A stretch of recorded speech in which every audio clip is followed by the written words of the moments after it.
وعجل فرجن کہ شاعر کہتا ہے مت پوچھیے ہم سے کہ کیا کہتے ہیں ہم لوگ، توجہات کا طالب ہوں، مت پوچھیے ہم سے کہ کیا کہتے ہیں ہم لوگ، جو بھی جسے کہتے ہیں بجا کہتے ہیں ہم لوگ، جو بھی جسے کہتے ہیں بجا کہتے ہیں ہم لوگ، کم کہتے ہیں نہ ہرگز سوا کہتے ہیں ہم لوگ، جو ہم سے پیغمبر نے کہا تھا کہتے ہیں ہم لوگ، جو ہم سے پیغمبر نے کہا تھا کہتے ہیں ہم لوگ، دوزخ کو سبب جانتے ہیں بغض علی کا، جنت کو محبت کا صلہ کہتے ہیں ہم لوگ۔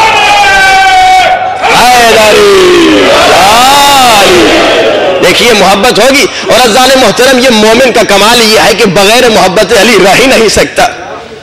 ہم بغیر محبت علی رہ ہی نہیں سکتے، کیونکہ مومن کے لیے جو معراج ہے وہ محبت علی کی ہے۔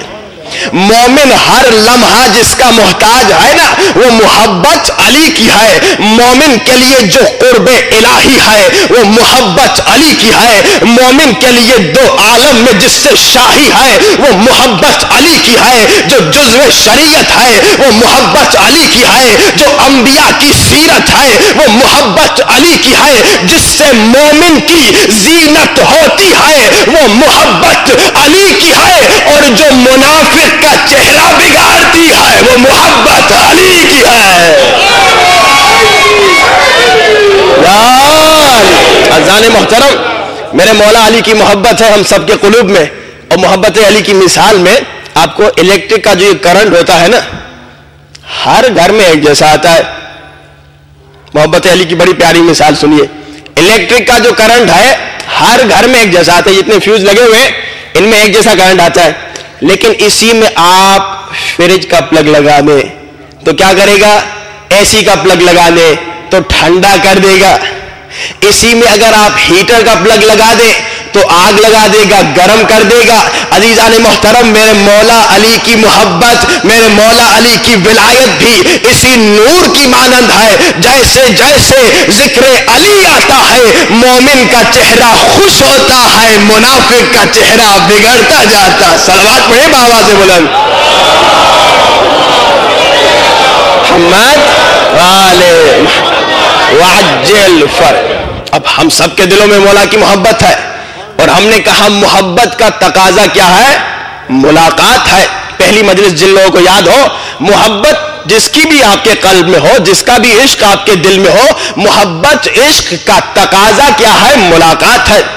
اب ہمارے دلوں میں مولا علی کی محبت ہے، ہمارے دلوں میں مولا حسین کی محبت ہے، تو محبت کی وجہ سے ہم ان کی قبور پہ جاتے ہیں، محبت کی وجہ سے ہم ان کی زیارت کو جاتے ہیں۔ الحمدللہ کتنے مومنین کربلا گئے، کتنے مومنین شام گئے، اللہ ان سب کو خیر و خیریت سے واپس لے کر آئے، لیکن یہ کون سی چیز انہیں کھینچ کے لے گئی؟ یہ عشق مولا علی تھا، یہ محبت مولا علی تھی۔ لیکن آئیے آج ہر روز کی طرح ایک اعتراض سنیں اور اس کا جواب کہ کہہ دیا زیارت قبور ائمہ و اہل بیت پہ کیوں جاتے ہو؟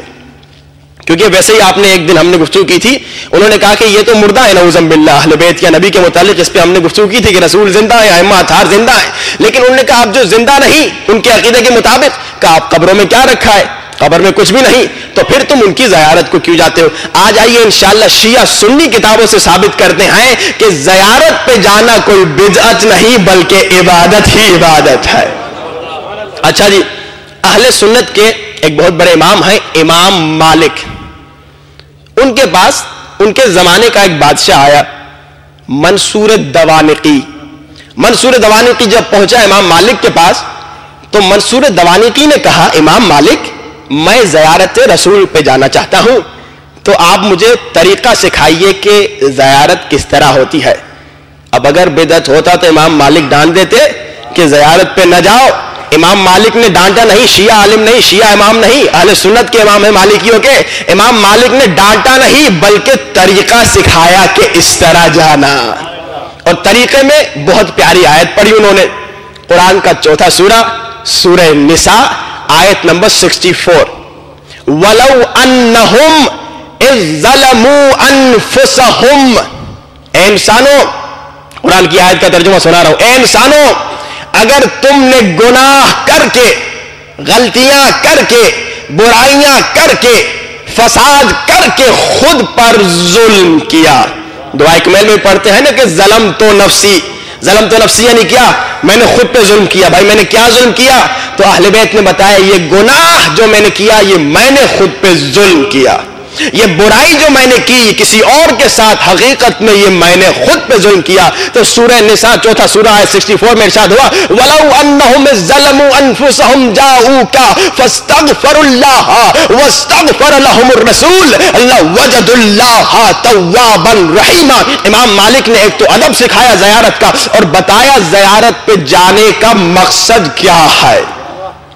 کہا جب تم نے گناہ کر دیا غلطی سے, برائی کر دی غلطی سے, کوئی غلطی ہو گئی گناہ کر دیا تو توبہ کرنے کے لیے در معصوم پہ جاؤ. توبہ کرنے کے لیے وَلَوْ أَنَّهُمْ إِذْ ظَلَمُوا أَنفُسَهُمْ خود پہ ظلم کیا جاؤ در مصطفیٰ پہ. مصطفیٰ تیرے در پہ آئیں گے. گناہ کس کے کیے؟ اللہ کے کیے. مخالفت کس کی اللہ کی بات کس کی نہیں مانی؟ اللہ کی نہیں مانی. لیکن اللہ کہہ رہا ہے جاؤ میرے مصطفیٰ کے در پہ. جب مصطفیٰ بخشے گا تو میں بھی تواباً رحیمہ سب سے بڑا بخشنے والا ہوں. یہ توسل بھی اس سے ثابت ہو گیا یار کہ بھائی اگر میرے رسول نے بخش دیا تو میں بھی بخش دوں گا, میں بھی معاف کر دوں گا. دیکھیے عزیزان محترم تو اہل سنت کی کتابوں سے بھی ثابت ہو گیا کہ زیارت پہ جانے سے نقصان نہیں, بدعت نہیں, غلط نہیں, حرام نہیں, بلکہ ثواب بھی ہے, دنیا بھی ہے تو آخرت بھی ہے. زیارت مولا حسین پہ ہم جاتے ہیں, زیارت مولا امام رضا پہ ہم جاتے ہیں تو اس میں ہمیں ہی فائدہ ملتا ہے, انہیں کوئی فائدہ نہیں ملتا, انہیں کوئی نقصان نہیں ہوتا.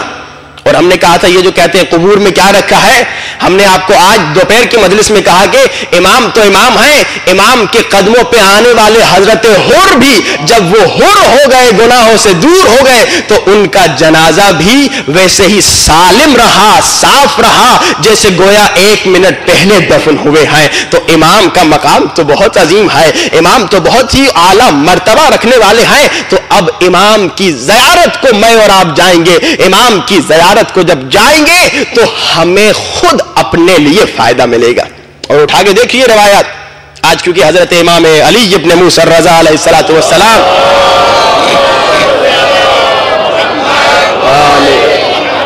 وعجل فرد میرے مولا کی شب شہادت ہے, تو مولا کی زیارت کے متعلق آپ کو چند واقعات سناؤں. اور کیونکہ ہم بھی مشہد میں رہتے ہیں تو ہم نے خود بھی دیکھے کئی واقعات, لیکن آج آپ کو ایک بہت عظیم پیارا واقعہ خود امام کی زندگی کا بتاتا ہوں.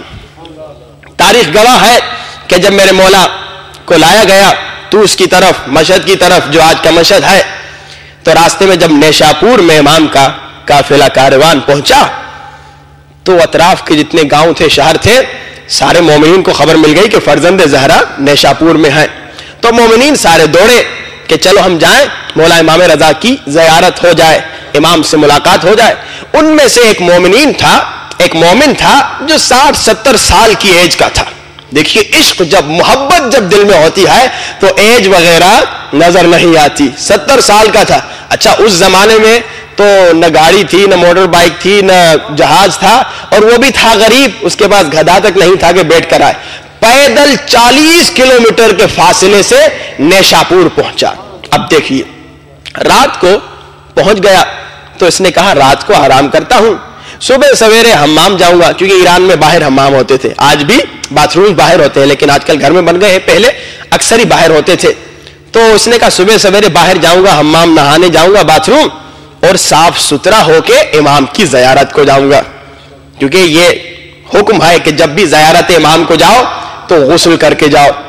ایک تو ظاہری غسل ہے لیکن ایک باطنی غسل ہے, یعنی گناہوں سے خود کو پاک کر کے جاؤ. اچھا جی, اب اس نے کہا میں صبح سویرے امام کی زیارت کو جاؤں گا. شاید بعض کو یہ واقعہ سنا ہوا ہو. اب ہوا یہ کہ صبح سویرے وہ پہنچا باتھ روم میں تو کوئی بھی نہ تھا. اب بیچارہ بوڑھا تھا, خود کو دھونے لگا, سر صاف کرنے لگا, پورا بدن صاف کرنے لگا, لیکن اس کا ہاتھ اس کی پیٹھ تک نہیں پہنچ رہا تھا. اور یہ چاہ رہا تھا کہ میرے بدن سے ہر گندگی صاف ہو جائے, یعنی تھوڑی بھی مٹی نہ لگی ہو, کیونکہ 40 کلومیٹر کا پیدل سفر تھا صحرا و بیابان سے. تو اس نے کہا میرے بدن پہ کوئی گندگی نہ رہے، کوئی نہ تھا مگر، لیکن ایک خوبصورت نوجوان وہاں پر تشریف فرما تھے۔ تو اس بوڑھے شخص نے دیکھا کوئی بھی نہیں ہے، ایک جوان آدمی ہے، تو اس نے کہا اے پیارے نوجوان، اگر زحمت نہ ہو، اگر تکلیف نہ ہو تو میری پیٹھ ذرا صاف کر لیجئے، کیونکہ میں ان سے ملنے جا رہا ہوں جو کائنات کا بہترین انسان ہے، میں فرزند زہرا سے ملنے جا رہا ہوں۔ نوجوان آ گیا، اس نے کہا ایسی کون سی بات ہے، ہم آپ کی پیٹھ بھی صاف کر دیتے ہیں، اور وہ پیٹھ ان کی صاف کرنے لگا۔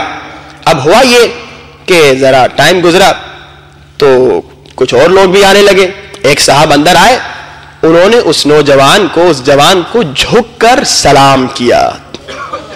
اس نے کہا یہ جوان کوئی عام انسان نہیں لگ رہا، مجھ سے کوئی غلطی ہو گئی۔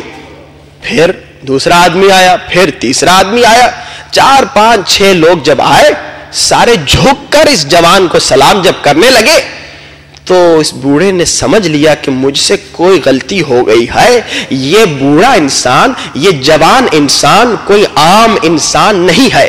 ساتھ میں جو نہا رہا تھا اس نے اس سے پوچھ لیا ذرا مجھے بتاؤ یہ کون ہے جو میری پیٹھ صاف کر رہا ہے؟ اب سنیے اس شخص نے کیا نہیں جانتے؟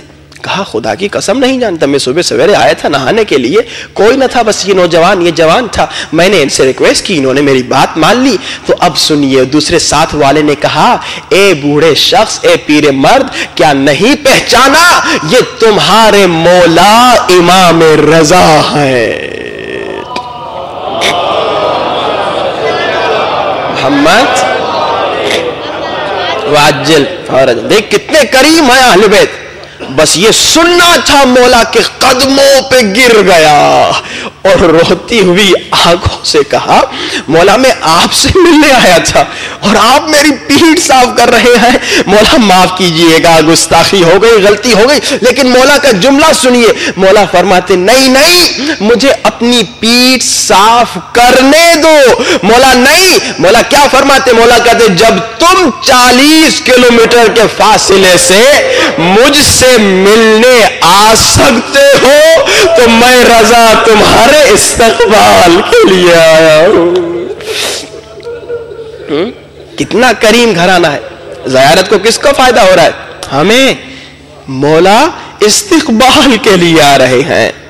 بلکہ نہیں، آج کے واقعہ آپ کو سناؤ، یہ تو امام رضا کے زمانے کا واقعہ تھا، آج کا واقعہ سنیے۔ ایک بہت بزرگ آیت اللہ گزرے ہیں، آیت اللہ العظمیٰ گلپائگانی، ایک تو مرج تقلید تھے جو قم میں دفن ہے، ان کے علاوہ دوسرے مشہد میں دفن ہے۔ ان کی عادت تھی 40 سال تک پہلے حرم میں امام رضا بند ہوتا تھا رات کو، 40 سال تک جب بھی امام کے حرم کا دروازہ کھولتا تھا، حرم میں پہلے داخل ہونے والے آیت اللہ گلپائگانی تھے۔ سردی ہو، گرمی ہو، مریض ہو، ہر حالت میں 40 سال کم بات نہیں، ایک دن بھی ناغہ نہیں کیا۔ 40 سال کے بعد ایک دن بوڑھے ہو گئے، بیمار ہو گئے، ڈاکٹروں نے کہا آپ کو ہاسپٹل میں ایڈمٹ ہونا پڑے گا۔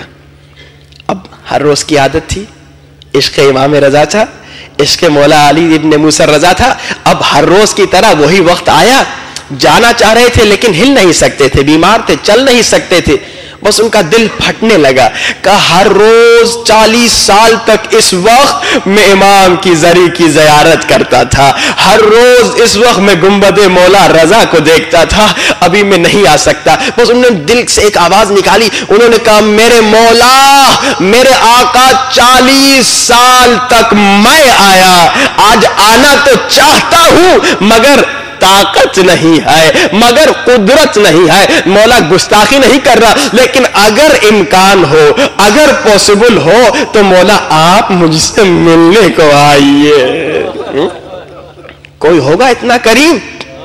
آپ مجھ سے مولا ملنے کو آئیے. آیت اللہ گلپائیگانی کہتے ہیں اچانک میرے آنکھوں سے پردہ ہٹا, میں ہاسپٹل میں تھا لیکن مجھے نظر آیا کہ میں کسی باغ میں ہوں, بہت بڑا خوبصورت باغ ہے اور ایک تخت ہے, اس پہ میرے مولا رضا تشریف فرما ہے, میں لیٹا ہوا ہوں. امام نے کہا گلپائیگانی اٹھو, آؤ میری طرف. میں نے کہا میرے مولا میں نہیں آ سکتا, میں نہیں چل سکتا. کہا گلپائیگانی میں کہہ رہا ہوں آؤ. کہا جب امام نے دوسری مرتبہ حکم کیا میں اٹھا اور میں جو چل نہیں سکتا تھا میں چل کے مولا کے قدموں تک پہنچا.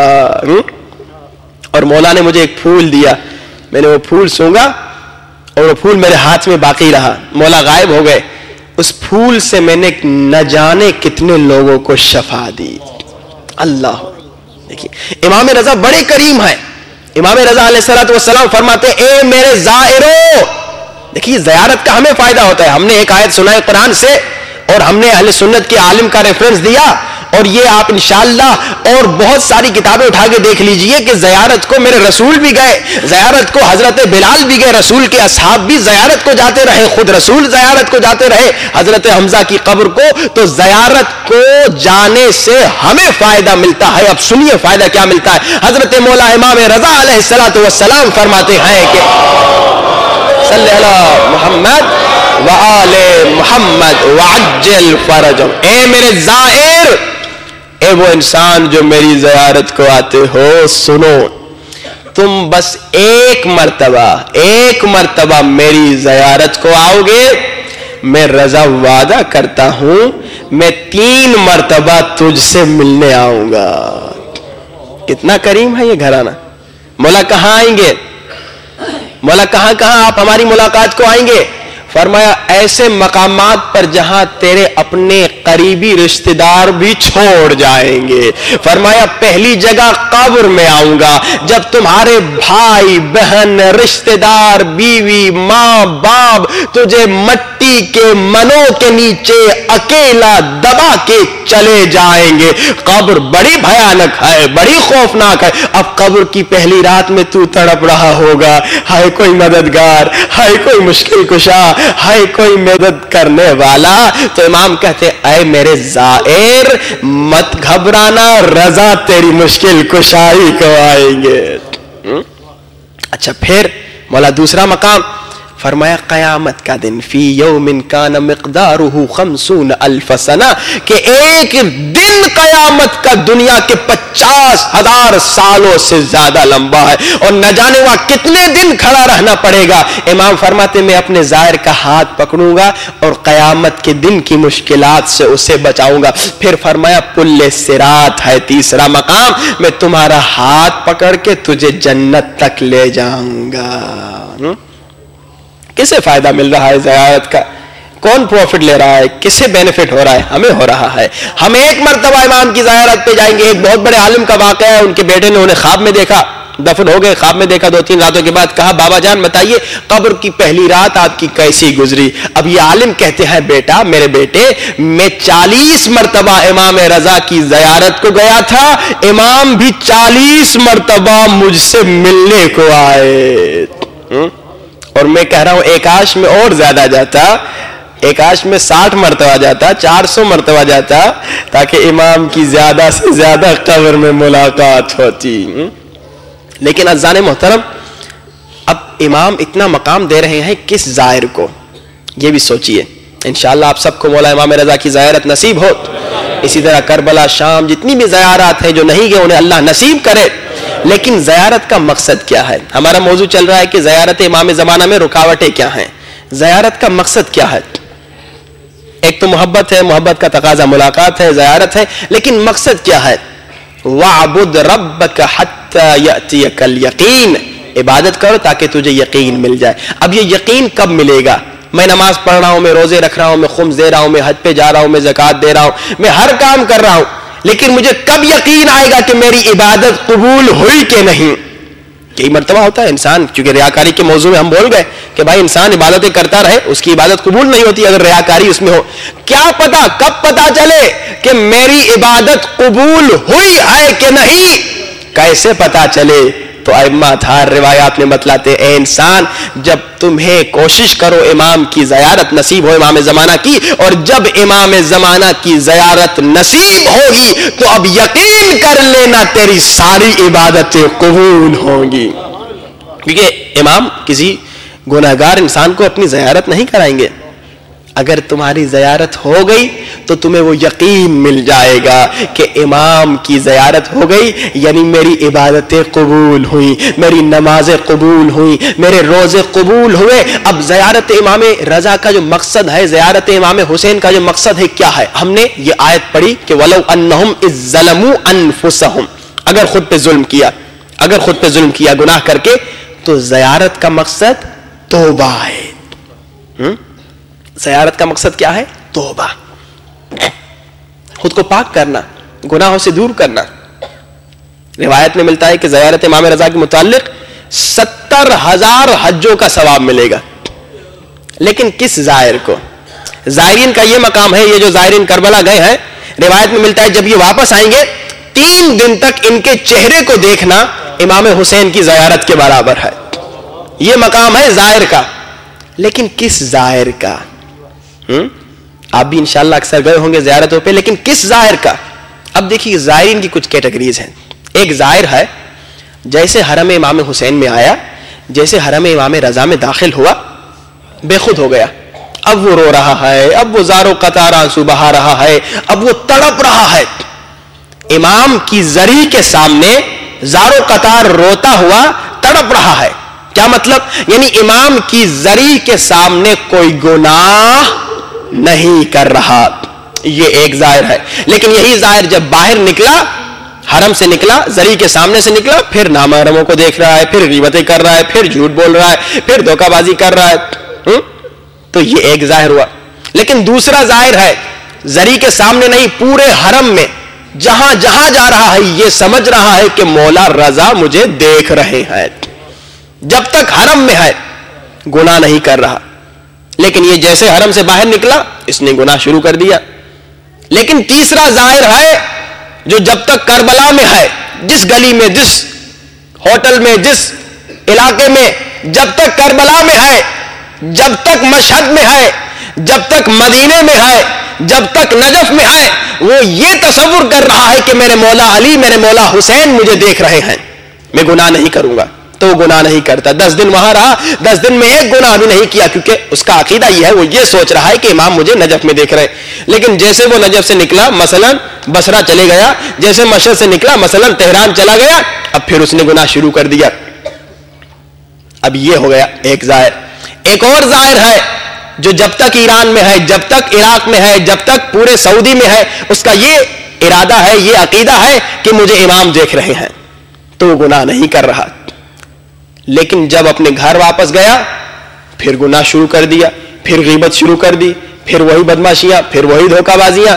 لیکن ایک ظاہر ہے, یہ حقیقی ظاہر ہے. ایک ظاہر ہے جب تک مشہد میں ہے, امام کی زری کے سامنے, امام کے حرم میں ہے, جب تک مشہد میں ہے, جب تک اس ملک میں ہے نہیں, بلکہ جب اپنے ملک بھی واپس آیا وہ اس عقیدے کے ساتھ آتا ہے, حر ایک مرتبہ امام کے پاس گیا تھا, پاک ہو کر آیا, تو میں بھی امام کے پاس گیا, پاک ہو کر آیا ہوں. جیسے امام مجھے مشہد میں دیکھ رہے ہیں, ویسے امام مجھے یہاں شارجہ میں بھی دیکھ رہے ہیں.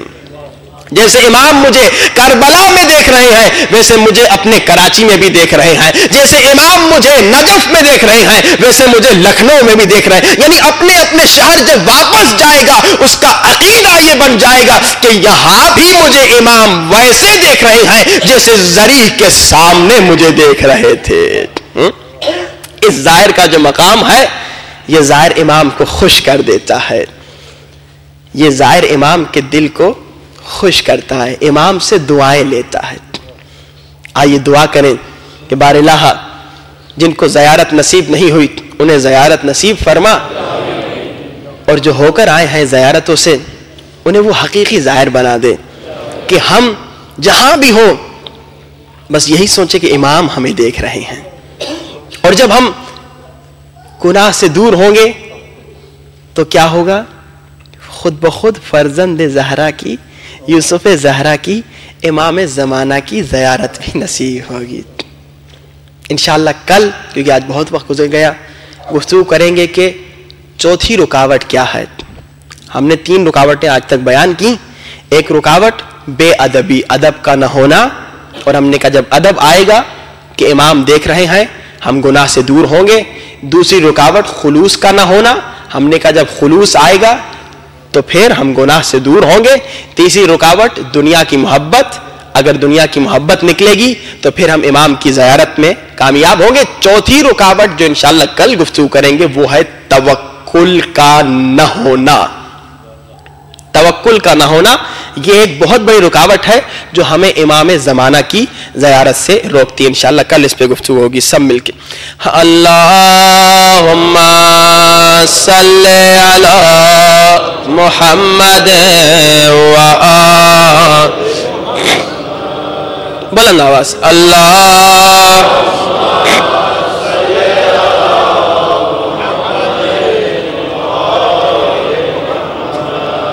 اللہم صلی علی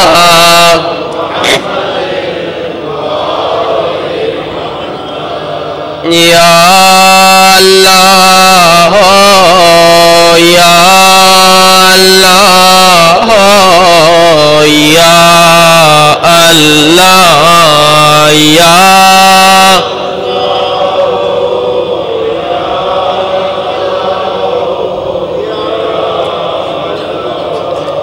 میرے اللہ بخش دے آج ہم سب کے سارے گناہ، میرے اللہ تجھے واسطہ اس مظلومہ بی بی کا آئے جو شام کے زندانوں میں روتی تھی،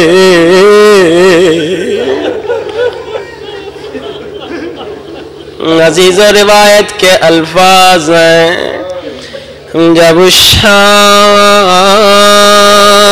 میں شام ہوتی تھی، پرندے گرو گرو بنا کے زندان شام کی چھت سے گزرتے تھے، جناب سکینہ کی نظر جب پرندوں پہ پڑتی تھی، بھائی سجاد کی انگلیاں پکڑ کے پوچھتی تھی، بھیا سجاد یہ پرندے کہاں جا رہے ہیں؟ سجاد سنتے تھے خود بھی زاروں قطار روتے تھے، سارے زندانیوں کو بھی رلاتے تھے، پھر رو کے کہتے تھے سکینہ یہ اپنے اپنے گھر جا رہے ہیں۔ گھر کا نام آتا تھا، سکینہ رو کے پوچھتی تھی بھیا ہم اپنے گھر کب جائیں گے، کب جائیں گے؟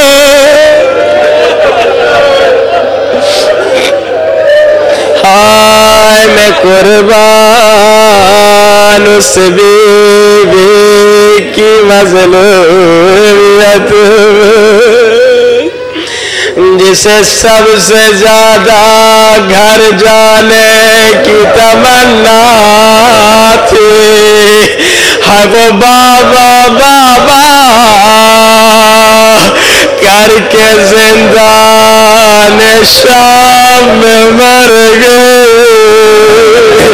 روتی ہوئی آنکھوں سے آنچوں کو سروں سے بلند کیجئے، دعا کی قبولیت کا وقت ہے، بلند آواز سے یا غفار یا غفار۔ سب اپنے ہاتھوں کو سروں سے بلند کیجئے، یا غفار یا غفار یا غفار یا غفار۔ اللہ بڑا غفار ہے، بڑا رحمان ہے، بڑا بخشنے والا ہے۔ میں ہر روز ہر رات یہ کہہ رہا ہوں، یقین جانیے اگر اللہ نے مجھے اور آپ کو بخشنا نہ ہوتا ہرگز مجلس میں آنے نہ دیتا۔ ہمارا مجلس میں آنا دلیل ہے اللہ بخشنا چاہتا ہے۔ اب سنو اللہ کتنا کریم ہے۔ حضرت موسیٰ کا زمانہ تھا، اللہ نے اپنے نبی پہ وحی نازل کی، اے موسیٰ جی میرے رب، موسیٰ تیرے شہر میں فلاں محلے میں ایک گنہگار رہتا ہے، سارے شہر والوں کے ساتھ جا اس گنہگار کو شہر سے نکال دے۔ آپ کہیں گے ابھی تک تو آپ ہر رات یہ کہتے آئے اللہ کریم ہے، اللہ 70 گناہوں کو چھپانے والا ہے، آج اسے شہر سے کیوں نکالا؟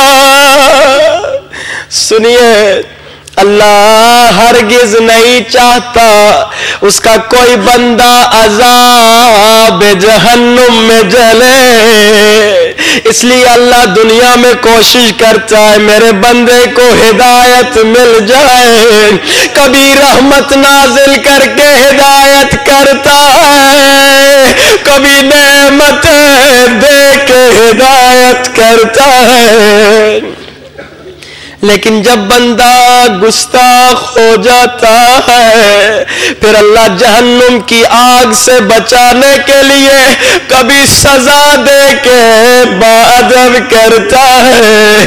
اسی لیے امام زین العابدین دعائے ابو حمزہ صومالی کے پہلے جملے میں فرماتے ہیں، کیا کہتے ہیں؟ الہی میرے اللہ،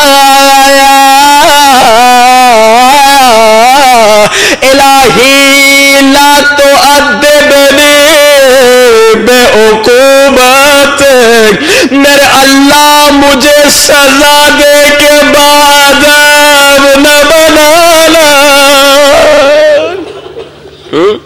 سزا دے کے بعد اب نہ بن۔ کیسے بات؟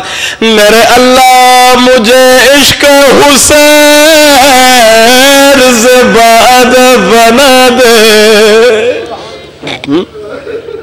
حضرت موسیٰ گئے، سارے شہر والے آئے، سب نے اسے شہر سے نکالا، ذلیل ہو گیا، بدنام ہو گیا، لیکن عزیزو سوچنے کی بات ہے نا، وہ کسی اور شہر بھی جا سکتا تھا، کسی اور ملک بھی جا سکتا تھا، مگر نہیں گیا، جنگل و بیاباں میں چلا گیا، زارو قطار رو رو کے کہنے لگا، میں میرے اللہ میری نہ دنیا رہی نہ آخرت، یا من لہ دنیا والآخرہ ارحم من لیس لہ الدنیا والآخرہ. میرے اللہ مجھ پہ رحم فرما جس کی نہ دنیا رہی نہ آخرت. روایت میں ملتا ہے روتا روتا اس کے مرنے کا وقت آ گیا. اب سنیے اللہ کتنا کریم. اللہ نے آسمان میں اپنے فرشتوں سے کہا 2 فرشتوں تم جلدی میرے اس بندے کے پاس جاؤ. کیوں میرے اللہ؟ ہائے میرا بندہ اکیلا مر رہا ہے. تم میں سے کس کی ماں کی شکل میں جائے ایک اس کے باپ کی شکل میں جائے تاکہ اسے غربت کا احساس نہ ہو. کتنا کریم ہے خدا. لیکن اب رحمت کم نہیں ہوئی. اب اور سنو. ادھر اللہ نے موسیٰ پہ وحی نازل کی. موسیٰ جنگل میں ایک میرا محبوب مر گیا ہے. جلدی سارے شہر والوں کے ساتھ جاؤ اس کے لیے نماز جنازہ پڑھو دفن کرو. سارے شہر والے آئے دیکھا یہ تو وہی گناہگار ہے. موسیٰ نے کہا میرے اللہ یہ تو وہی بدکار ہے جسے تیرے حکم سے نکالا تھا.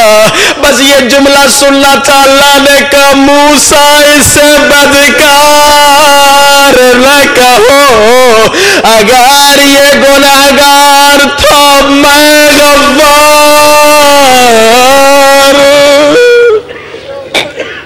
اگر یہ بد تھا میں بہترین میں کریم.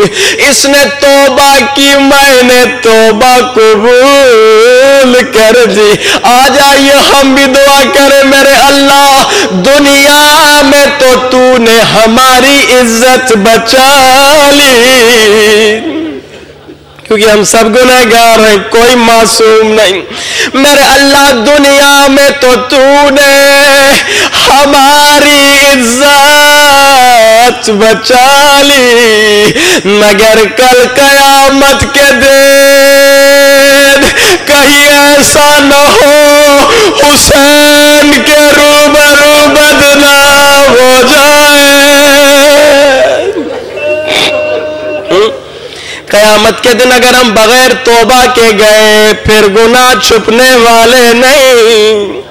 روایت میں ملتا ہے قیامت کا دن ہوگا مومن عاشق حسین علی سے محبت کرنے والا جب اپنے اعمال نامے کو دیکھے گا کیا دیکھے گا گناہ کیا گناہ کیا گناہ کیا. اب جب گناہ کے علاوہ کچھ نظر نہیں آئے گا روتی ہوئی آنکھوں سے کہے گا فرشتوں بچاؤ میرے مولا عباس کہاں ہے. ہمارے پاس تو یہی وسیلے ہیں نا. روتی ہوئی آنکھوں سے کہے گا بتاؤ میرے آقا علی اکبر کہاں ہے. فرشتے کہیں گے وہ نور جو دیکھ رہے ہو وہ تیرے مولا عباس کا نور ہے وہ مولا اکبر کا نور ہے. روایت کے الفاظ ہے اب یہ مومن دوڑنے کی کوشش کرے گا تاکہ حضرت عباس تک پہنچ جاؤں مگر فرشتے روک کے کہیں گے تجھے شرم نہیں آتی ان گناہوں کے ساتھ ہائے علی کے بیٹے کے پاس جا رہے ہو. دنیا میں تجھے موقع دیا تھا تم نے توبہ کیوں نہیں کی. موقع یہاں ملے گا یہاں چیخ چیخ کے گناہوں پہ رو گے تو وہاں کے رونے سے بچو گے لیکن اگر یہاں توبہ کر کے نہیں گئے پھر وہاں خون کے آنسو بھی بہاؤ تو کوئی فائدہ نہیں ملے گا. آئیے یہیں پہ واسطہ دیں، یہیں پہ دعا مانگے، یہیں پہ توبہ کریں، یہیں پہ ہور بنے، مگر وعدہ کر کے جائیں۔ بارلاحاج توبہ کرتے ہیں، قسم لیتے ہیں عباس کے بازوؤں کا، پھر گناہ نہیں کریں گے۔ ہاتھوں کو بلند کیجئے، سب مل کے کہیے یا غفارو، یا غفارو،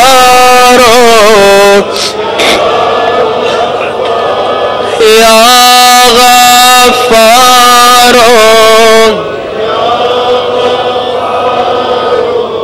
یا غفار، یا غفار،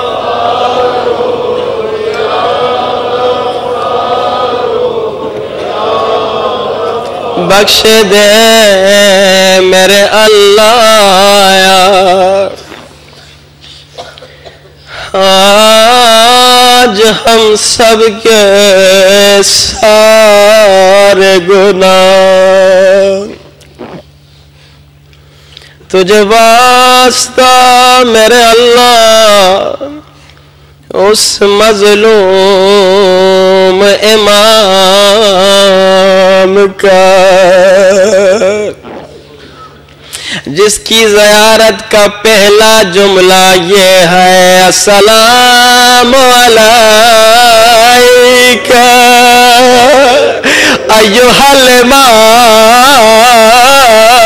الغریب۔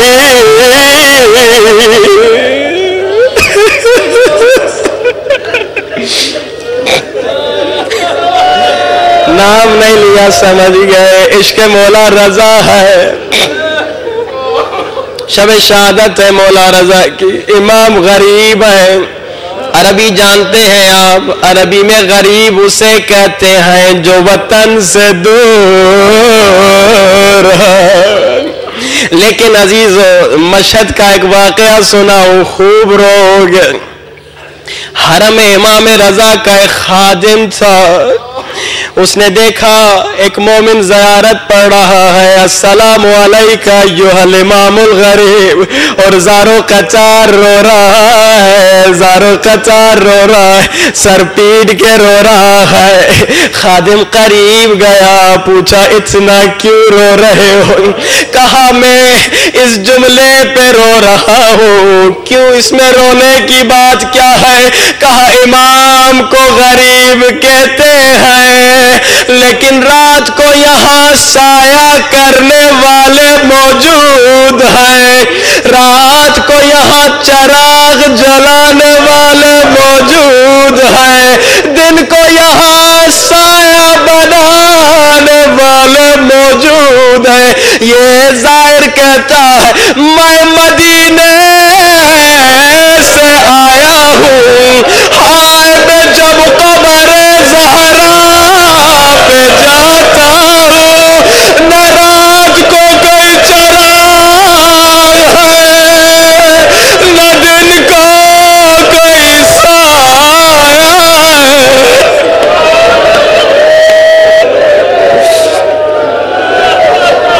تڑپا دینے والا جملہ کہہ گیا۔ بڑے مظلوم ہے ہمارے مولا، بڑے مظلوم ہے ہمارے آقا۔ عزیزو، روایت میں ملتا ہے جلودی ایک ظالم تھا جسے حکم ملا مدینے میں سب کے گھروں کو لوٹ دو، حتیٰ امام رضا کے گھر کو بھی لوٹ دو۔ عزیزو، سب کے گھروں سے لوٹ دیا اس نے، اب امام رضا کے گھر کی باری آئی۔ حکم یہ ملا تھا حتیٰ خواتین کے زیورات کو بھی لوٹ دو، بس ایک کپڑا بدن پہ رہے اور گھر میں کچھ بھی نہ رہے۔ جیسے امام رضا کے گھر کے قریب آیا، امام رضا نے ساری سیدانیوں کو ایک کمرے میں بھیج دیا خود باہر گئے. کہا جلودی اندر گھر میں نہ آنا, ہم سید ہیں ہمارے گھر میں نہ آنا. اندر گھر میں نہ آنا, جو چاہتے ہو میں تجھے دوں گا. سارا سامان مولا نے اسے دے دیا. لیکن اب میں عرض کروں گا مولا رضا آیا اپنے ظالم کو گھر میں نہ آنے دیا. لیکن ہائے میں قربان علی کی مظلومیت پہ, رسول کی وصیت تھی یا علی تلوار نہ اٹھانا. ہائے ظالموں نے دروازہ جلا دیا. ہائے کسی ظالم نے زہرا کو تازیانہ مارا.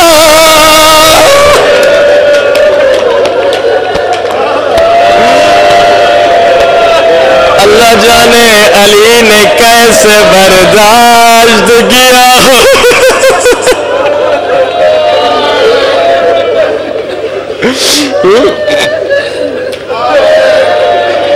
عزیزوں, امام رضا کو ظالم نے زہر دیا.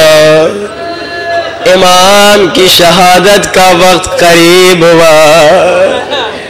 امامت کے معجزے سے امام کے شہزادے امام محمد تقی آ گئے. بابا کو غسل دیا, کفن کیا. آخری لمحوں میں بابا کا سر اپنی جھولی میں رکھا. مولا رضا وصیتیں کر رہے تھے, امام محمد تقی سن رہے تھے, زاروں قطار رو رہے تھے.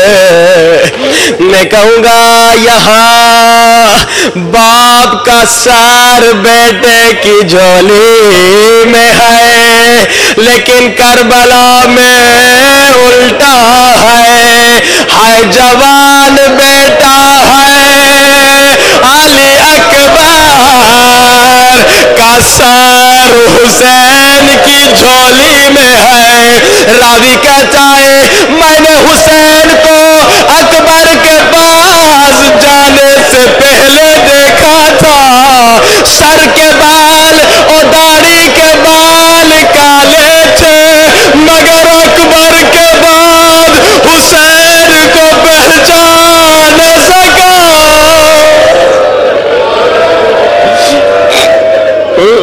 سر کے اور داڑھی کے بال سفید ہو گئے. مولا رضا کی شہادت تو ہو گئی, لیکن عزیزوں رونے کے لیے کوئی بہن نہ تھی, رونے کے لیے کوئی بیٹی نہ تھی. میں ہاتھ جوڑ کے کہوں گا مولا یہ سچ ہے کہ رونے کے لیے کوئی بہن بیٹی نہ تھی, لیکن اچھا ہوا کہیں اگر خدا نہ خواستہ بہن و بیٹی ہوتی, ظالم وہی حشر نہ کرتا جو زینب و سکینہ کا کیا. لیکن عزیزوں, مولا رضا کی بہن جناب حضرت معصومہ بھائی کی محبت میں مدینے سے چل چکی تھی.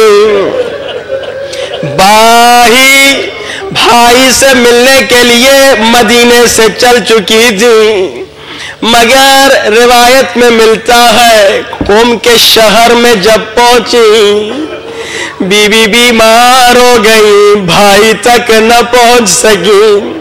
بعض روایات میں ملتا ہے جب قم کے شہر میں پہنچی تب تک امام رضا کی شہادت ہو چکی تھی. جب بہن کو خبر ملی دیکھا نہیں, جب بہن کو خبر ملی بہن بیمار ہو گئی. اسی بیماری نے جناب معصومہ کو شہید کیا, مگر ہائے میں قربان